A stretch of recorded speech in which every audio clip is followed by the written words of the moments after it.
Muy buenas tardes, yo soy Mario Martínez Vitela y esto es el Laboratorio de Termodinámica para la Facultad de Química de la UNAM. En esta sesión revisaremos los conceptos de la práctica 5 en cuanto al cuestionario previo de esta práctica que se llama determinación de la masa molar de un líquido volátil. Esta práctica es la número 5 de nuestro temario, ¿okay? Y ya nos preparamos para la recta final. En este mes que nos queda de clase tenemos que cubrir estos temas remanentes, ¿ok?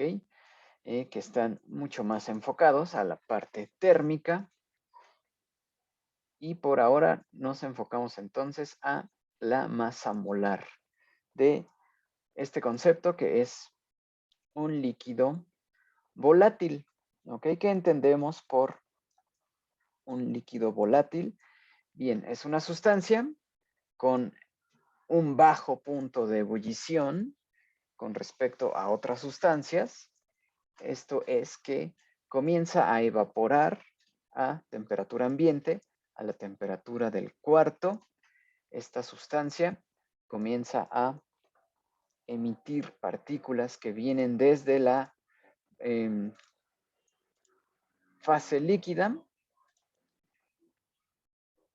y las partículas que están en la superficie del líquido, que están expuestas al ambiente, debido a la fugacidad que presentan estas moléculas, comienzan a abandonar la fase líquida de aquí abajo y comienzan a ingresar a, a crear una fase gaseosa, a nutrir este parte superior con cada vez más moléculas de la sustancia. Es típico de materiales como los hidrocarburos, el amoníaco, el cloroformo, alcoholes ligeros, la acetona y los acetatos. Todas estas sustancias se caracterizan por tener bajos puntos de ebullición y por lo tanto empiezan a evaporar a la temperatura que tengamos en el lugar de trabajo. Lo que nosotros observamos cuando trabajamos con este tipo de materiales es que detectamos su aroma inmediatamente o en un tiempo muy rápido. Comenzamos a detectar que ya se encuentran vaporizando esta clase de líquidos y a consecuencia de que la fase líquida está nutriendo de moléculas a un vapor, ¿ok? Y estas moléculas en fase vapor es las que detectamos, ¿no? Con nuestro sentido del olfato. Es útil, por ejemplo, cuando tenemos alguna fuga de estos materiales y es rápidamente detectable debido a esta volatilidad del material. Puede ser también desagradable, por ejemplo, los ácidos carboxílicos tienen un olor muy desagradable y también son sustancias volátiles. Por ejemplo, la acetona y los acetatos, quienes se pinten las uñas, recordarán que en los removedores de barniz tenemos presente ya sea la acetona o el acetato de metilo, el acetato de etilo, que tienen un aroma característico, es decir, tienen o son sustancias volátiles. También los alcoholes como el metanol, el etanol, el propanol, e incluso también el alcohol isopropílico, tienen bajos puntos de ebullición y comienzan a evaporar en cuanto, digamos, destapamos el frasco, podemos comenzar a detectar su presencia. Otros casos no tan felices son el cloroformo, que como ustedes saben puede servir para llevar a la inconsciencia a alguien, ¿no? o los hidrocarburos como el hexano, el tolueno, el benceno, que son sustancias volátiles y que detectamos en cuanto ingresan al ambiente.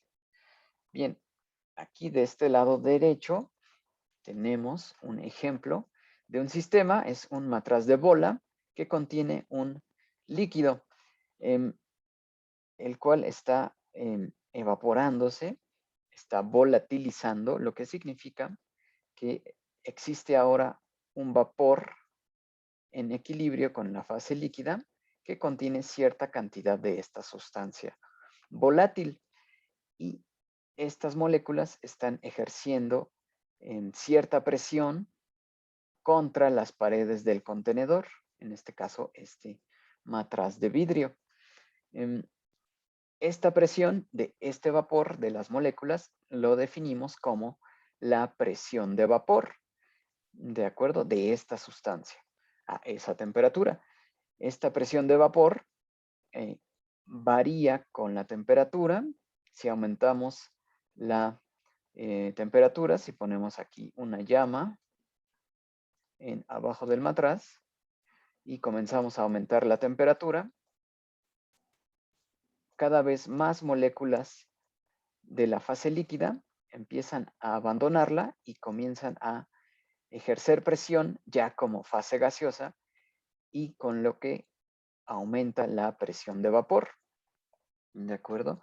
En el laboratorio es un tema que hay que tener en cuenta al trabajar con esta clase de sustancias, ¿de acuerdo? Por ejemplo, si tenemos ya sea como en este caso un matraz de bola con un tapón de corcho o de hule, si aumenta la presión hasta cierto punto, la presión de vapor puede botar el tapón o incluso si el tapón no cede a la presión y sigue aumentando la presión, este matraz puede explotar también, ¿no? Lo que es bastante peligroso. Con lo que conocer las presiones de vapor a las temperaturas a las que se está trabajando, pues es un dato muy importante para la seguridad en lo que estamos trabajando con estas sustancias. También es típico de estas sustancias trabajarlas no en la parte principal del laboratorio, sino que usualmente nos iríamos a trabajar a la campana de extracción, donde podremos manipular ya sea el frasco donde vienen o preparar las disoluciones que necesitamos de estas sustancias volátiles. Usualmente, o la recomendación sería trabajar en la campana de extracción que está retirando estos vapores, ¿ok? Cuando alguien está trabajando con estos vapores y no está en la campana de extracción, ustedes van a detectar en el momento que ingresen a un laboratorio, pueden detectar debido a esta alta presión de vapor, por ejemplo, en este lado derecho, si alguien está trabajando con esa sustancia fuera de la campana de extracción y no está conteniendo los vapores, sino que deja que se volatilice libremente el material, bien, estas moléculas impregnan todo el volumen disponible que tengan. Es decir, si está abierto, van a ocupar o tratar de ocupar todo el cuarto. Ok. Bien, esta presión de vapor es consecuencia de las interacciones intermoleculares que existan entre las moléculas de la sustancia. Vean que aquí, en este caso, estos ejemplos son sustancias llamadas orgánicas en las que predominan las fuerzas intermoleculares de tipo Van der Waals o de tipo que llamamos dispersivas, que son típicas de los compuestos que tienen carbonos e hidrógenos. ¿ok? Con lo cual, la cohesión que existe en la fase líquida no es muy grande comparada con líquidos polares como el agua, o con alcoholes mucho más grandes como el pentanol o el hexanol, ¿ok? Así que entre menores sean las interacciones intermoleculares, mayor vamos a esperar una presión de vapor cada vez mayor, ¿de acuerdo?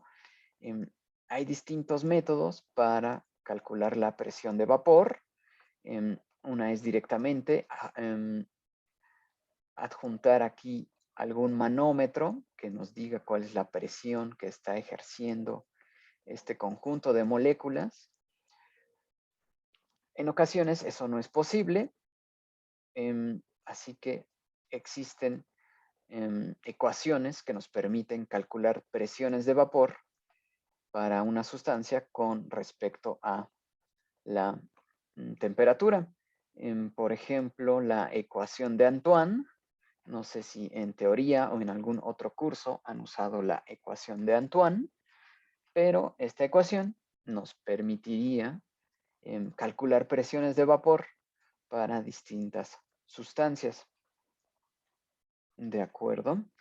Así que en esta práctica vamos a aprovechar esta condición, la volatilidad de la sustancia, es decir, su preferencia de abandonar la fase líquida y crear un vapor que está ejerciendo presión, ya sea en el ambiente o dentro de un contenedor. Bien, las presiones de vapor, reiteramos, dependen de la molécula que se trate. Por ejemplo, aquí de este lado derecho tenemos una gráfica que está graficando o nos muestra la presión de vapor en milímetros de mercurio con respecto a la temperatura del ambiente o del sistema que estamos tratando. Por ejemplo, aquí tenemos dos sustancias, el tetracloruro de carbono y el agua, ¿ok? Vean cómo la presión de vapor, es decir, esta tendencia de la sustancia a abandonar la fase líquida e ingresar a la fase vapor, va aumentando con el aumento de la temperatura en esta forma característica de cada sustancia, la cual esta función, esta línea continua, la podríamos crear a partir de experimentos, ¿ok?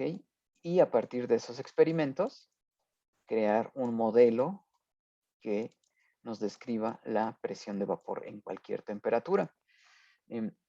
Les comentaba de la ecuación de Antoine. Eso es lo que pretende hacer la ecuación de Antoine, crear esta línea continua para que tengamos manera de predecir o conocer las presiones de vapor de las sustancias a las que estemos manipulando. Bien, vamos a ver aquí entonces la curva de la presión de vapor. Es decir, por ejemplo,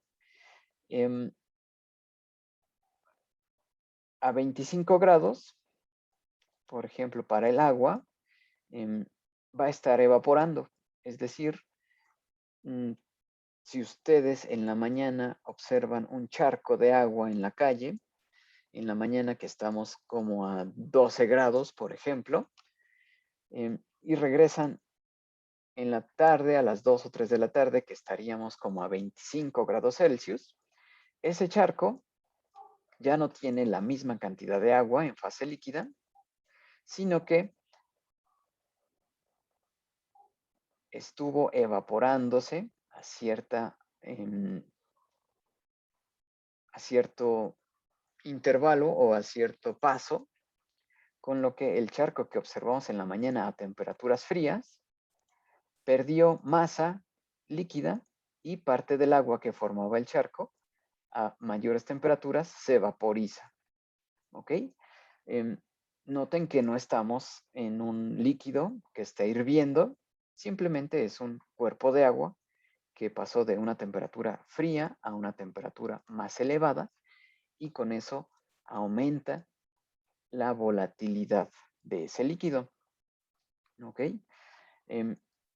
Si ustedes, por ejemplo, en el laboratorio dejan una mancha de agua sobre la tarja o sobre la mesa, es muy probable que esa mancha de agua se mantenga durante las 3 horas que dura el laboratorio. Va a ser imperceptible la cantidad de agua que abandona esa fase líquida y se incorpora al ambiente. En cambio, si utilizan acetona y de alguna manera derraman un poco de acetona sobre la mesa, es muy probable que al cabo de unos 20 minutos ya toda la acetona se haya incorporado a la fase vapor y ustedes ya no tengan en la mesa ninguna fase líquida. ¿Ok?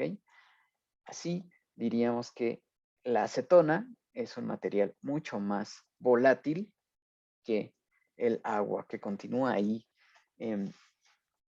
sobre la mesa. ¿Ok?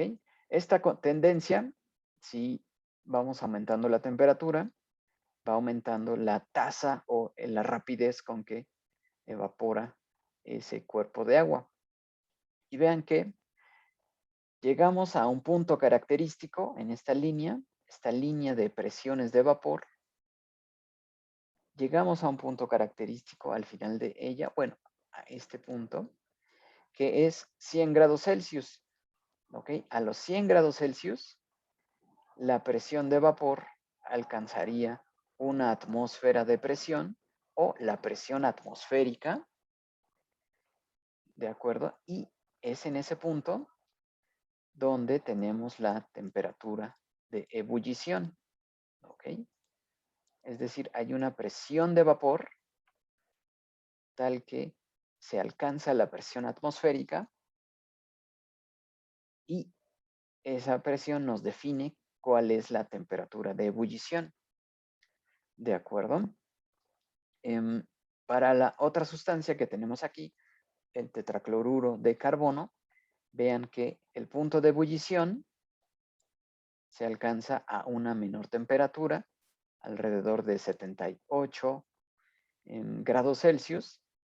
El tetracloruro de carbono llega a una presión de vapor tal que iguala la presión atmosférica y allí el líquido comienza a hervir. ¿De acuerdo?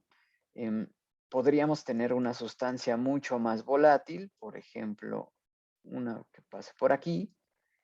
Es decir, tendríamos un aumento también paulatino en la presión de vapor hasta que iguala esa presión de vapor de esta sustancia que estoy imaginando aquí y tendríamos, cuando iguale la presión atmosférica, tendríamos un punto de ebullición. ¿Ok? En este caso, ese punto de ebullición sería alrededor de 60 grados Celsius. ¿De acuerdo? Vean que esto confirma lo que platicábamos en las sesiones de sobrepresión, donde hablábamos de la dependencia de la temperatura de ebullición con la presión atmosférica.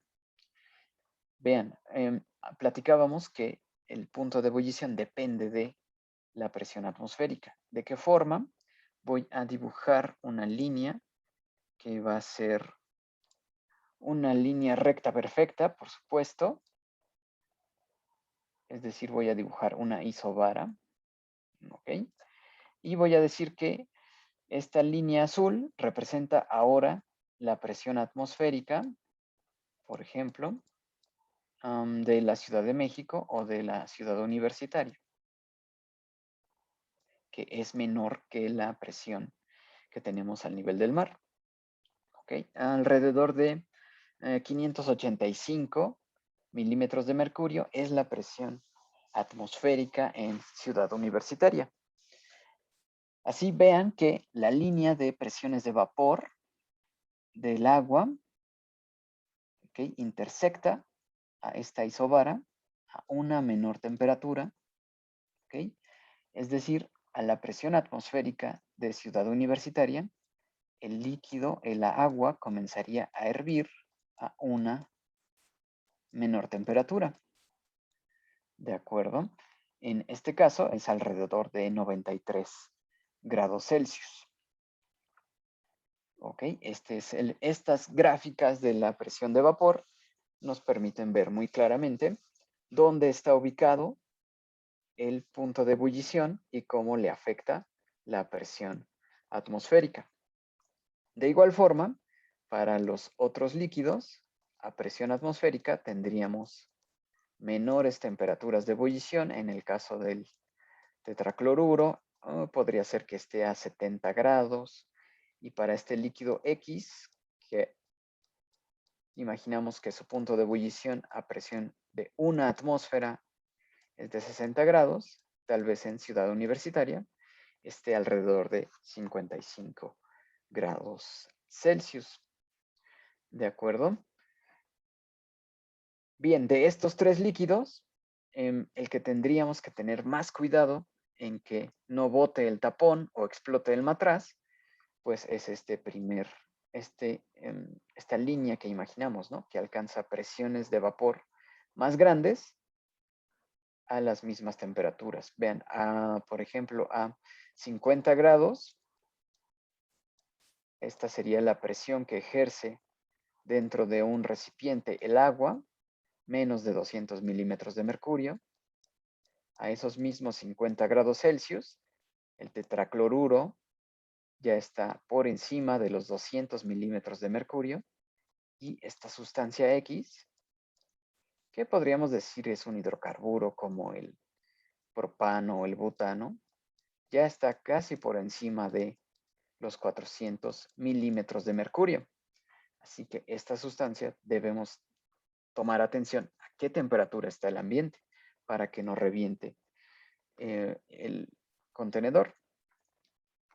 Bien, estos contenedores muchas veces o usualmente nos dicen cuál es la presión máxima que soportan, lo cual nos sirve para determinar si el líquido que contengamos en él va a aguantar la presión de vapor que está ejerciendo con respecto a la temperatura de trabajo. Vean, vamos a ver aquí tengo un líquido volátil en un sistema, si ven mi cámara. Esto es etanol, que obviamente está a la temperatura del cuarto, que es aproximadamente 23 grados Celsius. Y las moléculas de etanol, es un líquido volátil, están abandonando, de acuerdo a la presión de vapor a esta temperatura, están abandonando la fase líquida y están ejerciendo presión sobre las paredes del contenedor. Incluso si esto es plástico, un plástico no particularmente rígido, pero si yo trato de presionarlo, se siente como hay cierta resistencia a ser apretado, ¿no? Hay una presión en el interior que yo siento como una resistencia aquí, evidencia de que este líquido volátil está evaporando, ¿no? Si yo calentara, eso sería una tontería, pero si lo calentara, esto podría reventarse, ¿de acuerdo? Bien, ¿tienen alguna duda de lo que estamos entendiendo por líquido volátil y la consecuencia, la presión de vapor?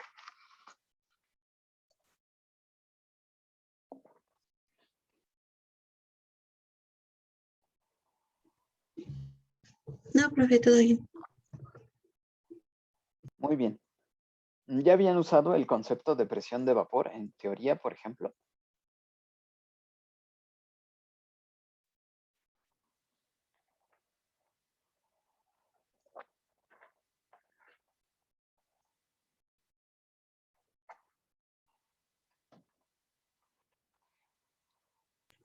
Bueno, en mi caso creo que no, profe. Bueno, en abordar la Ok, presión del líquido volátil, no, muy bien. creo. Vale, bueno, aquí ya lo saben. ya lo tienen. Esto es la presión de vapor, la presión que ejerce estas moléculas que abandonan el líquido y están ejerciendo presión sobre las paredes. Bien, una vez que conocemos qué es esto, el líquido volátil, vamos al cuestionario previo. 5 preguntas, bastante sencillas. Vamos a ahondar en algunas más que en otras, pero bien. ¿Qué es la masa molar y cuáles son las unidades más usadas? Bueno, la masa molar se refiere a la relación que hay entre la masa que tenemos de una sustancia, de una muestra, de un líquido problema o de cualquier gas, un gas problema, un sólido, lo que sea, esa masa sobre la cantidad de sustancia, es decir, sobre los moles que existen en esa masa que tenemos. ¿Ok? Lo denotamos, hay varias maneras de denotar la masa molar. En general, podríamos usar en una M con una W como subíndice, que es molecular weight, o directamente una MM como masa molar o molar más. Es común, y es una nomenclatura un poco antigua, decirle a la masa molar el peso molecular. ¿Ok? Es muy común, sobre todo en ingeniería, decirle peso molecular, pero ya lo recomendado, la nomenclatura moderna, que ustedes tienen que ya comenzar a acostumbrarse, es decir, masa molar. ¿Ok? Por ejemplo, la masa molar del agua, 18 gramos por mol, la del dióxido de carbono, 44 gramos por mol. ¿Ok? Es decir, si ustedes reúnen una mol de moléculas de agua, van a pesar 18 gramos. ¿Ok? Esto es, ¿qué unidades son las más usadas? Bueno, ustedes ya saben que son gramos por mol. En ingeniería o en aplicaciones donde hay volúmenes muy grandes de sustancia, se utiliza kilogramos por mol. O también es común encontrar el sistema inglés libras por mol, ¿ok? Sobre todo en manuales ingleses o de Estados Unidos. Bien, aquí lo que más usamos es gramos por mol.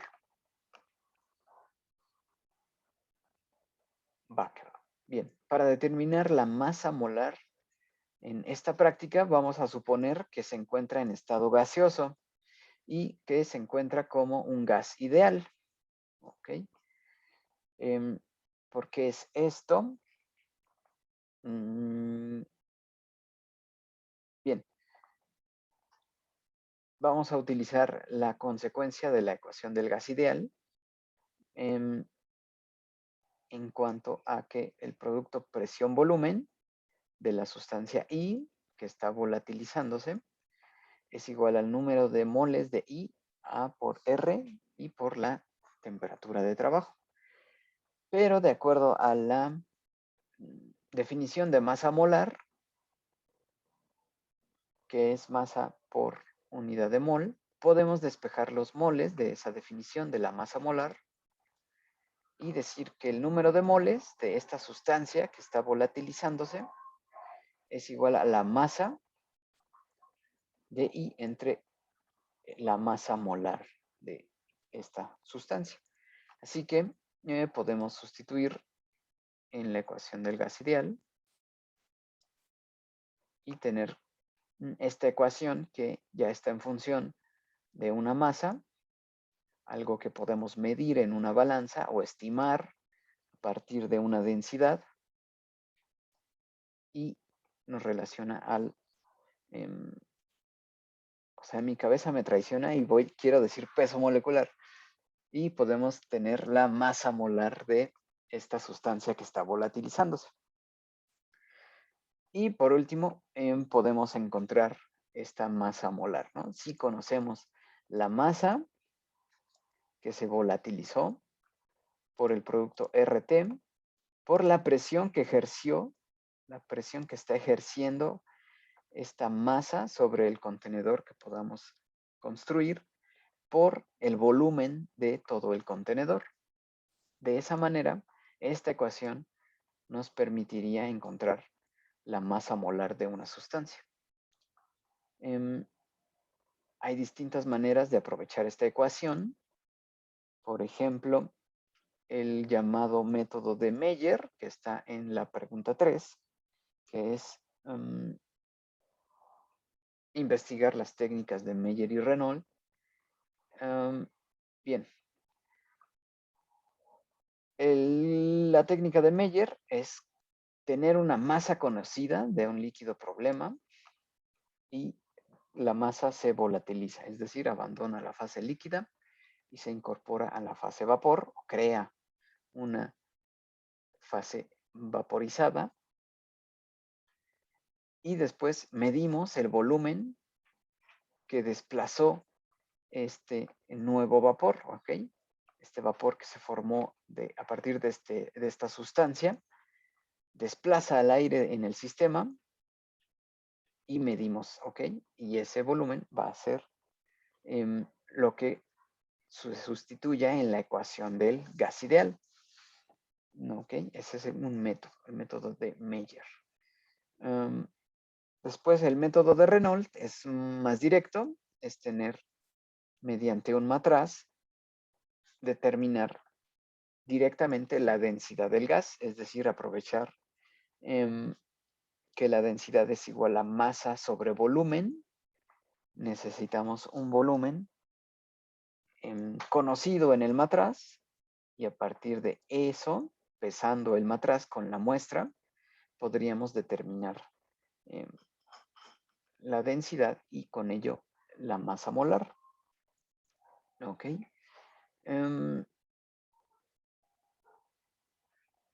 ¿Alguien encontró o nos quiere compartir cuál es el método de densidades límites? ¿Qué encontraron sobre ese método?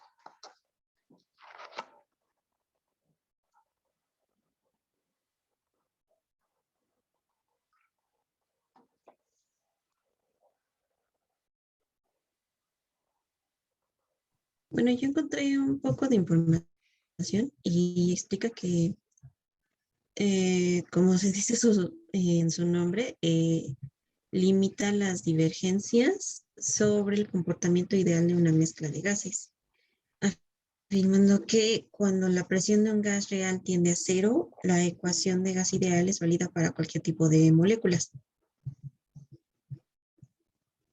Ok. ¿Alguien encontró algún otro concepto, además del que nos comparte Carolina? Sí, yo, profe. Sí. Yo encontré que es un método para minimizar las divergencias con respecto al comportamiento ideal en la determinación precisa de los pesos moleculares y que es una aplicación del principio de las densidades límites. De acuerdo. Así que con estas tres técnicas, hay más. Por ejemplo, hay otra que se llama de Dumas, que aprovechan las propiedades de los gases para determinar primero las densidades y después las masas molares. Bien. En cuanto a la pregunta 4, nos pregunta qué es la presión parcial y en qué sistema se encuentra. Bien, se considera que tenemos una mezcla de gases, por ejemplo, el aire, donde cada uno de los componentes gaseosos, por ejemplo, el oxígeno y el nitrógeno y las trazas de los gases inertes en el aire, cada uno de ellos está ejerciendo una presión individual, ¿ok? Y en conjunto, esas presiones individuales, a las que les llamamos presiones parciales, la suma de esas presiones individuales genera la presión total de esta mezcla gaseosa. ¿Ok? Es en este tipo de sistemas donde los aplicamos en la mezcla de gases. ¿Ok? Ahora hay distintos modelos para calcular la presión parcial y uno de ellos es relacionarlo con la masa molar. ¿Ok? La relación entre las masas molares y las presiones parciales. Si definimos que la presión individual o presión parcial entre la presión total, esto es una fracción de la presión que ejerce cada gas en la mezcla, bien, nosotros conocemos que la presión de este gas que consideraríamos ideal es igual a número de moles de esta sustancia entre RT entre el volumen total, o sea, la sustancia está tratando de ocupar todo el volumen del sistema. Y esto lo dividimos entre lo que definimos como la presión total.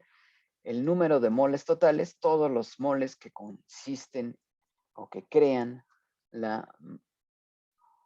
el sistema gaseoso, es decir, la suma de los moles del oxígeno, del nitrógeno, de los gases traza en el caso del aire, veces RT entre todo el volumen que estamos tratando. Vean que el volumen es el mismo, RT es lo mismo, así que tenemos una fracción mol. NI entre NT nos define una fracción molar que definimos como Y, la fracción mol de la sustancia I entre en la mezcla gaseosa. ¿Ok? Por ejemplo, si quisiéramos conocer la presión parcial de uno de los gases que forma la mezcla, que tendríamos, bien, que la presión parcial de ese gas es igual a la presión total multiplicada por la fracción mol de ese gas. ¿Okay? Vean que esta relación solo se cumple cuando es un gas ideal. ¿Okay? Si necesitamos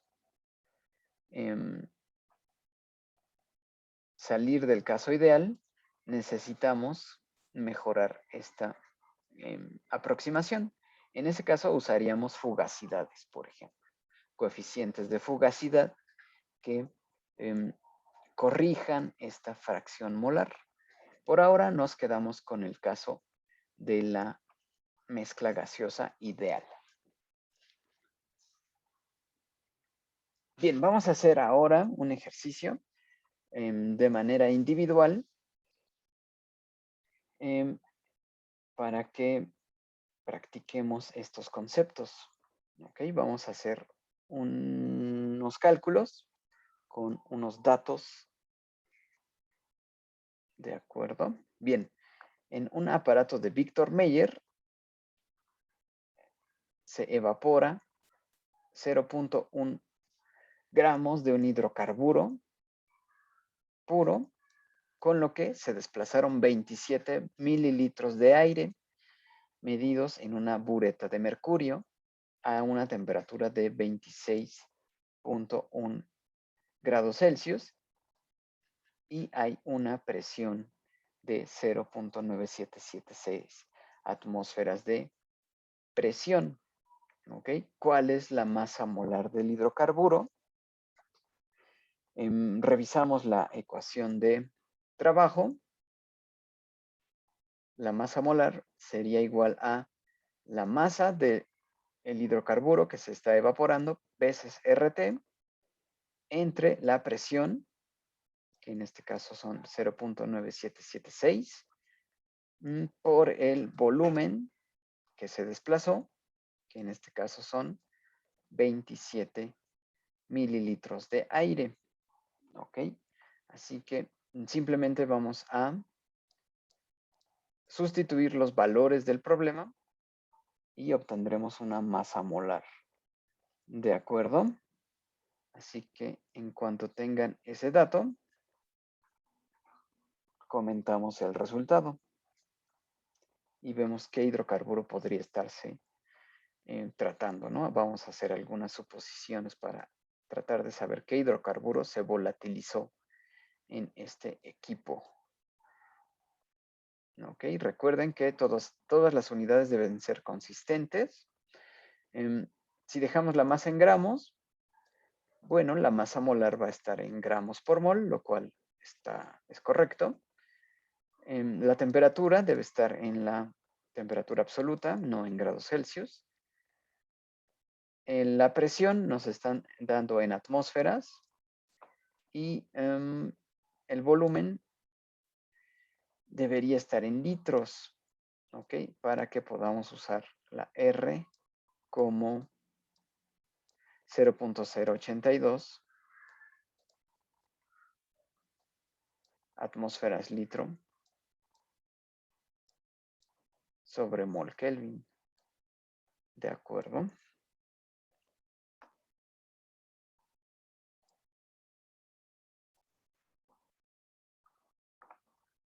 Tanto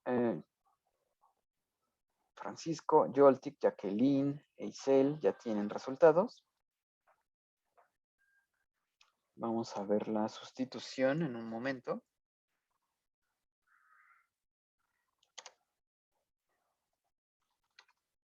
Bien. Simplemente es sustituir los valores que se nos proveen. Aquí tenemos la conversión a Kelvin y esta es la conversión a litros. ¿Ok? Y bien, parece que estamos todos en la sintonía de que es un valor de 102.26 gramos por mol. Vamos a ver. Ok, 102.26 gramos por mol. Bien. Es un peso molecular moderado por encima de el dióxido de carbono o del etano o del propano. Vamos a usar la herramienta que les compartí hace algunas sesiones. Esto es el libro del webbook del Instituto de Estándares y Tecnología del Departamento de Comercio de Estados Unidos. Bien, si ustedes en algún momento tienen solamente el dato de una masa molar, vamos a ver cómo nos puede servir el libro del NIST. ¿Ok? Aquí ustedes están viendo ahora el libro web de química del NIST, ¿ok? Que les presenté en algunas sesiones anteriores. Vamos a ver, en esta parte de opciones de búsqueda, vean aquí dice peso molecular, ¿ok? O masa molar. Podemos buscar en esta parte y vamos a ingresar introduzca un peso molecular o una gama de valores, por ejemplo 102 y es 102.26. Vamos a darle cierto margen estos dos valores para que busque qué candidatos podríamos tener. Vean que ya nos arroja pues bastantes candidatos. Vean todos estos. Bien, hay 283 posibles candidatos. Vamos a estudiar algunos. 102.26. Vamos a ver cuál es lo más cercano. El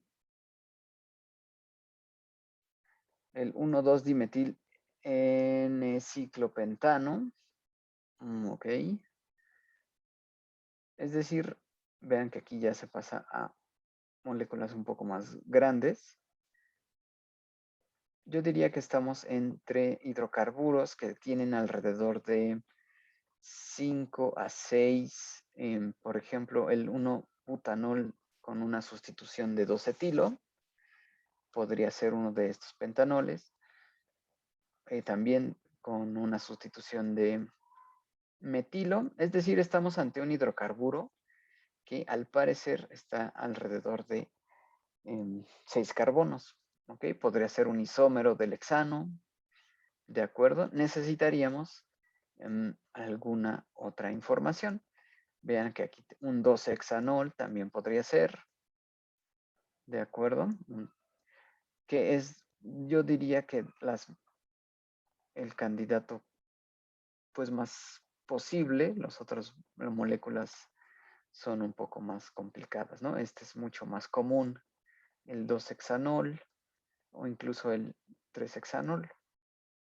Ok, así que vean que en esta página del NIST pueden hacer esa búsqueda. Simplemente ingresando la masa molar pueden tener alguna información que les sirva. Bien, regreso a mi presentación.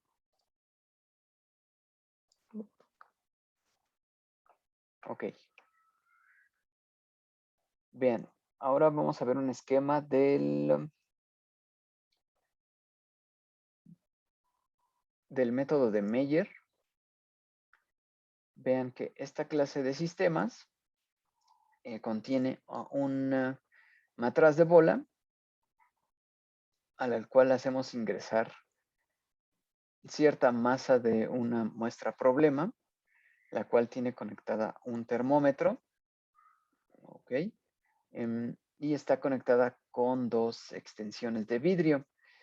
Esta primera, usualmente o generalmente, tiene una válvula que nos permite, por ejemplo, si la masa es del líquido volátil, empezamos a aumentar la presión mediante el calentamiento de todo el sistema.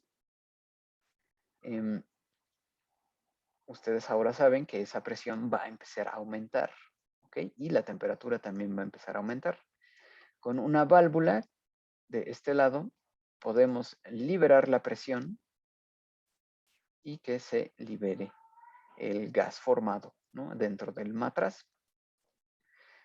Pero bueno, mientras se mantenga cerrada, esa presión va a viajar también hacia el otro lado de este arreglo de vidrio y se comunica a un manómetro de una columna de vidrio que contiene mercurio, ¿ok? Así que la masa que se volatiliza de este lado izquierdo, mientras esta válvula está cerrada, se dirige al manómetro y ejerce presión sobre la columna de mercurio, ¿ok? Así que empuja a esta masa de mercurio, con lo que se genera una altura diferente al inicio, ¿ok? Y generamos un delta H, es decir, una diferencia de alturas provocada por la vaporización de esta masa de una sustancia en problema.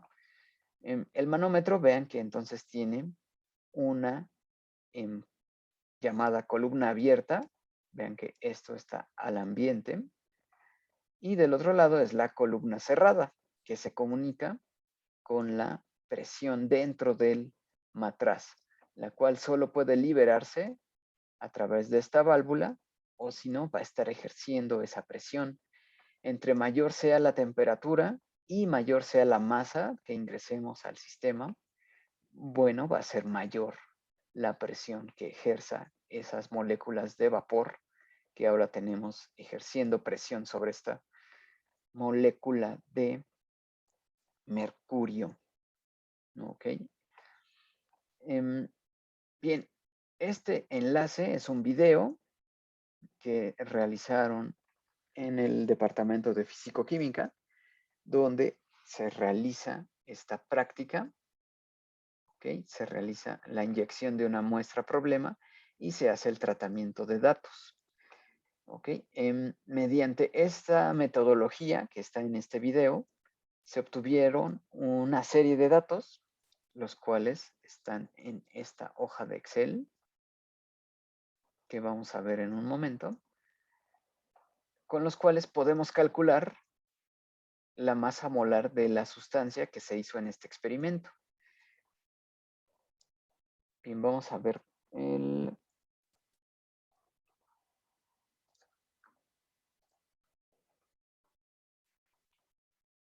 tenemos Bien, este es el video. Tiene una introducción sobre la presión de vapor y sobre el concepto del líquido volátil, que complementa muy bien lo que hemos estado platicando hoy. Tiene esa introducción. Tiene algunos ejemplos también y también tiene la metodología, ¿no? Sobre cómo hacer esta práctica. Puede describir cada una de las partes y con los datos que se obtienen con esta metodología, ustedes van a ir a esta hoja de cálculo que les voy a compartir. Ok, y de tarea, vean que aquí está la serie de datos. Vean que el sistema alcanzó una temperatura de 88.5 grados Celsius.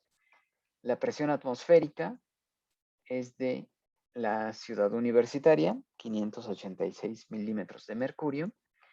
Y en la metodología que vemos en el video, nos describen cómo a partir de esta jeringa ingresamos al sistema distintas masas de la sustancia problema.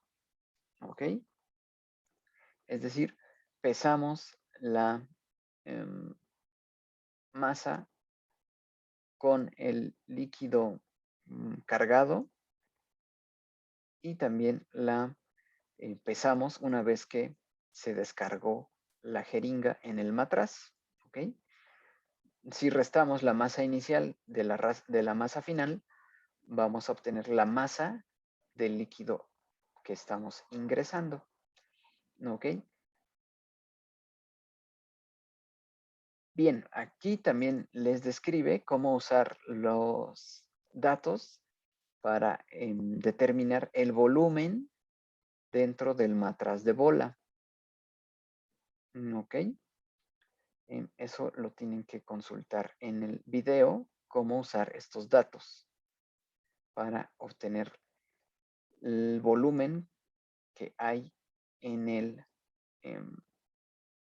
el matraz. ¿Ok? Ese volumen es lo que esta masa va a estar queriendo ocupar. ¿De acuerdo? Y en este lado derecho vemos los datos del manómetro. ¿Ok?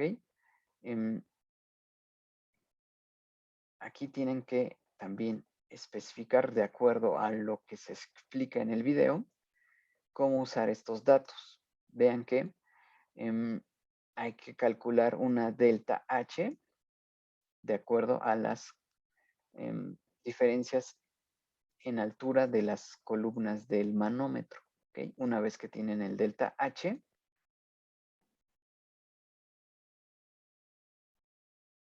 se puede calcular el aumento en la presión. ¿Ok? Y de acuerdo a la presión que obtengan,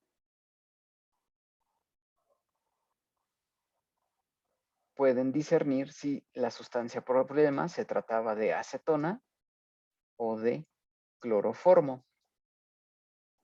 ¿De acuerdo? Me parece que aquí nos va a faltar la escala para que con estos delta H, una vez que hacen la resta, puedan saber cuánto difiere de la presión atmosférica. Bien, eso lo tendría que proveer yo para que ustedes puedan hacer este cálculo. ¿De acuerdo? ¿Alguna duda de qué es lo que tendrían que hacer? Primero tienen que ver el video, pero básicamente usan estos datos de masas de varias corridas para determinar el volumen. Bueno, siempre va a ser el mismo, el volumen que hay dentro del volumen, dentro del matraz de bola. Y estos delta H los vamos a tener que relacionar con la presión atmosférica. ¿De acuerdo?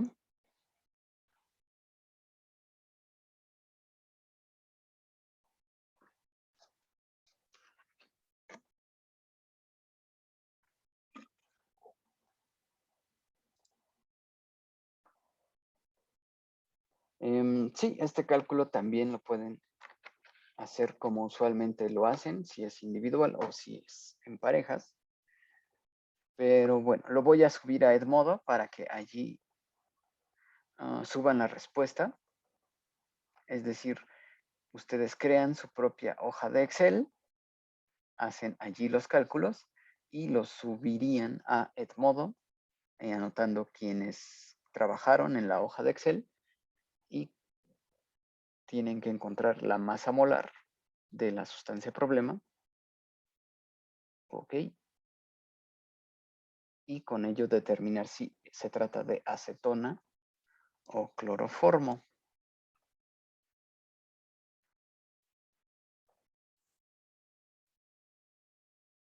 Bien, el video que les comparto dura más o menos 37 minutos. Así que, bueno, lo pueden ver con calma, ¿no? En su casa. Bien, eso es por parte de datos teóricos, usando datos que se obtuvieron en el laboratorio. Y nuestra actividad a casa va a ser mediante el siguiente protocolo. ¿Ok?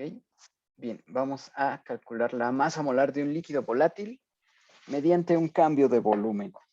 ¿Ok? Para ello necesitamos un encendedor transparente. Hago énfasis en que debe ser transparente para que ustedes puedan observar el nivel del líquido que hay dentro del encendedor.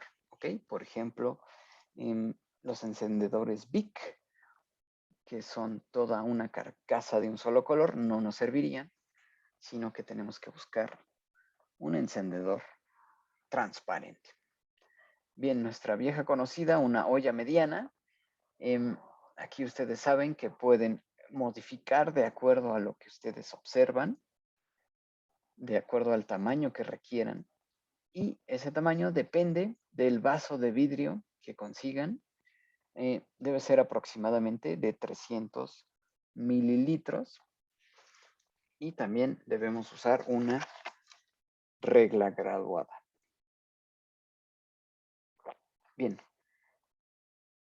También necesitamos un marcador y, bueno, es opcional una taza medidora. Las sustancias van a ser agua. ¿Ok? Bien, ustedes saben que los encendedores tienen gas butano, ¿ok? Como combustible. ¿Ok? Así que en el encendedor vamos a marcar la altura que tiene al inicio ese gas butano. ¿Ok? Después llenamos la cubeta a 2/3 partes con agua. Y aquí viene la parte que hay que poner atención. Sumergir el vaso dentro de la cubeta, asegurándose que quede lleno de agua. ¿Ok? De ahí les digo que escojan la olla de acuerdo a que puedan realizar esto. Que quede lleno de agua, sumergido el vaso. Y después, con cuidado y sin sacar el vaso del agua, lo tenemos que voltear, ¿ok? Para que quede boca abajo. Una vez realizado esto, no debe haber aire dentro del vaso. ¿Ok? Después, sumergimos el encendedor y lo colocamos debajo del vaso, que ya está volteado. En un momento vamos a ver el esquema para ejemplificar esto. Después vamos a apretar la válvula del encendedor y vamos a llenar aproximadamente 2/3 partes del vaso con el gas que se está liberando. ¿Ok? Y vamos a procurar que no escape el gas butano. ¿Ok?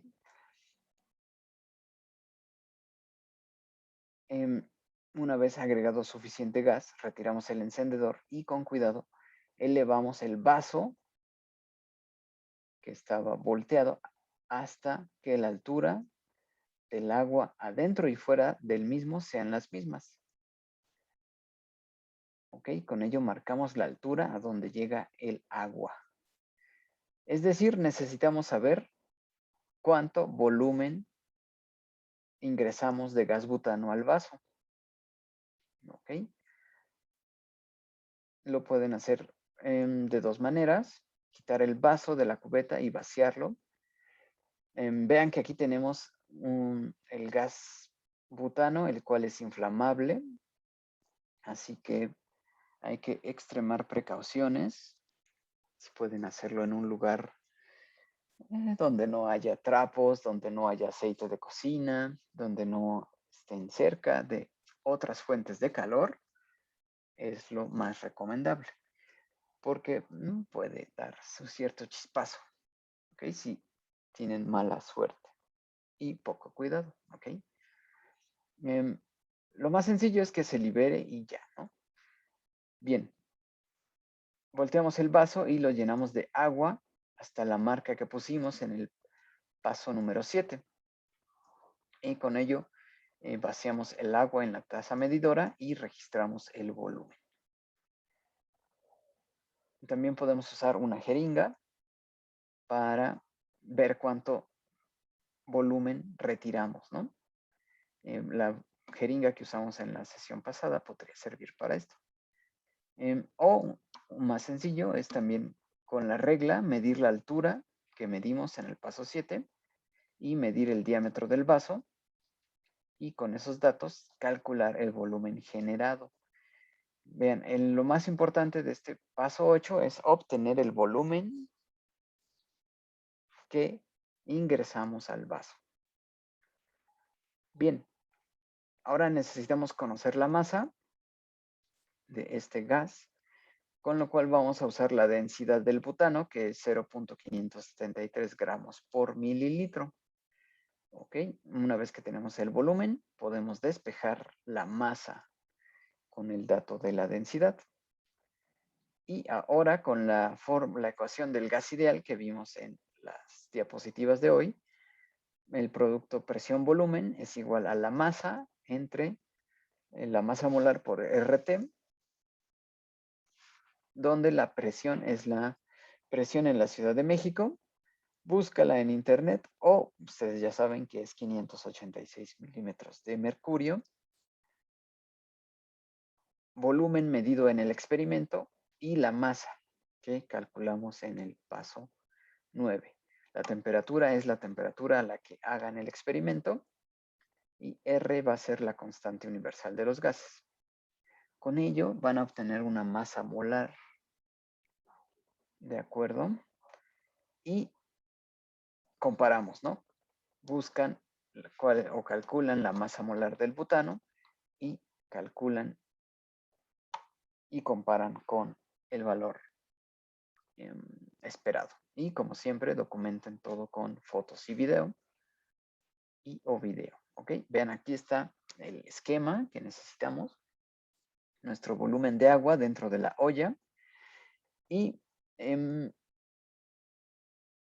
este es el vaso ya volteado. ¿Ok? Y hacemos que el encendedor, que se va a mojar, va a ingresar al sistema acuoso y vamos a liberar el gas butano. ¿Ok? Va a atravesar el agua y va a empezar a empujar el volumen hacia abajo. ¿Ok? Ustedes necesitan saber cuánto volumen va a desplazar el butano. ¿De acuerdo? Una vez que finalicen, más o menos dice 2/3 partes para que sea medible. Retiren con mucho cuidado el encendedor. ¿Ok? No debe pasar de algunos, no creo que 1 minuto, para que logren hacer que el volumen del gas abandone el encendedor. ¿Ok? ¿De acuerdo? Así que aquí la sustancia problema es el butano.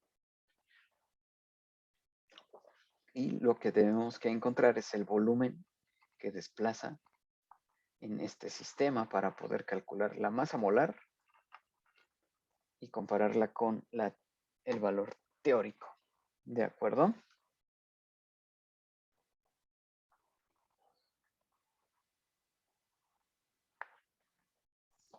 Profe, entonces sería un procedimiento similar como al cuando calculamos la constante R, Sí, es similar. Nada más que aquí en vez de nada más que, plástico tenemos un vaso de vidrio. ok, y pues el gas va a ir ocupando todo ese volumen en el vaso.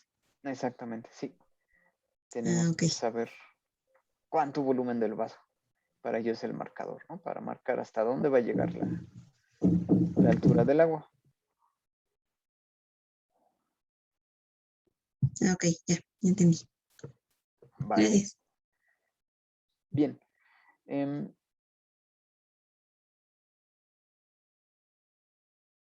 También en discusión y resultado, bueno, investigar la presión de vapor del butano a la temperatura y presión atmosférica de trabajo. Podría ser que encuentren la ecuación de Antoine y con los parámetros para este butano, sustituir la temperatura y les daría la presión de vapor. En la página del NIST también pueden buscar la ecuación de Antoine para el butano. ¿Okay? Y bien, en la tabla, bueno, es una sugerencia de tabla para usar y calcular la masa del gas, la temperatura que ustedes estiman, la presión estimada, que es la presión atmosférica, y el volumen que ustedes calculen, con lo cual van a obtener una masa molar y lo comparan con el valor de la literatura. En el webbook del NIST también pueden consultar la masa molar. O ustedes la calculen, ¿no? Conociendo la estructura del butano. Y cuál es el porcentaje de error con respecto a lo que ustedes obtienen con respecto al valor de la literatura. ¿De acuerdo? Y adjuntar las fotos y escribir las conclusiones sobre este método. Aquí en conclusiones pueden escribir las fallas en el arreglo experimental, cuál sería una mejora posible, etcétera. ¿De acuerdo? Este protocolo también lo voy a subir a Edmodo para que allí lo tomen y puedan empezar a subir sus respuestas. ¿Ok? Así que para la siguiente clase debemos ya tener este protocolo contestado y el ejercicio con los datos que les compartí y empleando la metodología del video. ¿De acuerdo? Son esas dos tareas pendientes.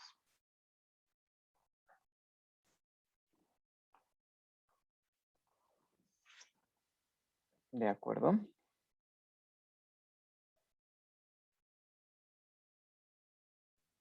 Profesor. Vale, profe. Muy bien. Con los ejercicios está bien con que le mandemos la hoja de Excel, ¿verdad? Bueno, la hoja de cálculo. Sí, con eso es Ah, ok. suficiente. Y nada más no Vale, olviden gracias. anexar, si trabajan en parejas, anexar los nombres. Ok, y ya en la próxima sesión vamos a revisar cómo les fue. Por favor, tengan mucho cuidado. Y